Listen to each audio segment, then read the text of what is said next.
Cara berdoa menunjukkan kedewasaan rohani seseorang.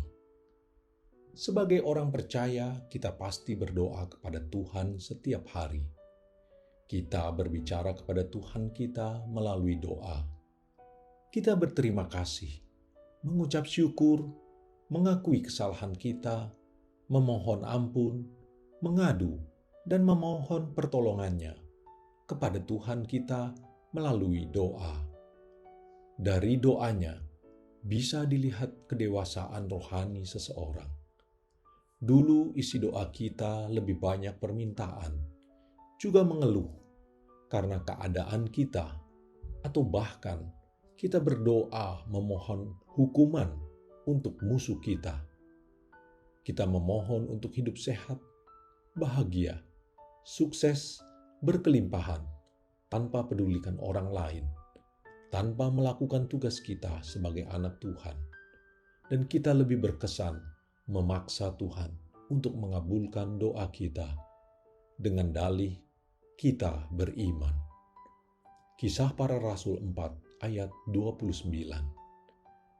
Dan sekarang, ya Tuhan, lihatlah bagaimana mereka mengancam kami, dan berikanlah kepada hamba-hamba-Mu keberanian untuk memberitakan firman-Mu.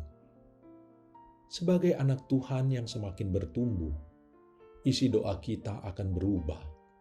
Kita tidaklah meminta supaya tidak memiliki masalah atau beban dalam hidup, tetapi kita meminta kekuatan, keberanian untuk dapat menghadapinya bersama Tuhan.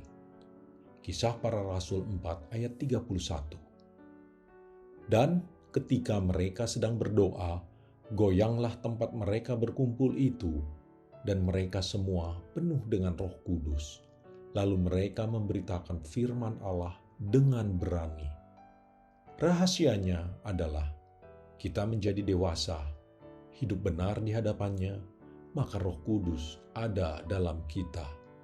Roh Kudus itulah yang membebaskan kita dari ketakutan dan memberi keberanian untuk menghadapi masalah kita, juga memberitakan Injil.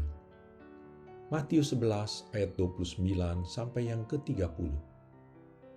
Pikulah kuk yang kupasang dan belajarlah padaku, karena aku lemah lembut dan rendah hati, dan jiwamu akan mendapat ketenangan. Sebab kuk yang kupasang itu enak, dan bebanku pun ringan.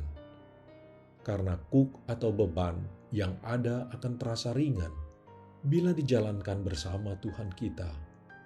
Kita dilatih untuk semakin kuat di dalam Tuhan. Ingatlah saat Yesus berdoa di Getsemani. Doa Yesus pertama, jika sekiranya mungkin, cawan ini dilalukan. Doa Yesus kedua dan ketiga, jika sekiranya tidak mungkin, kecuali Yesus menjalankannya.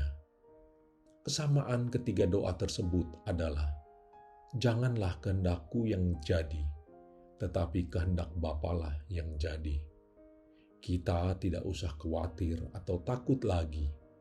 Saat kita percaya kepada Tuhan, maka kehendak Tuhan kita akan jadi, dan itu semua pasti untuk kebaikan kita. Janganlah kita memaksakan kehendak kita yang jadi melalui doa kita, tetapi biarlah kehendak Tuhan yang jadi. Amin. Tuhan Yesus memberkati.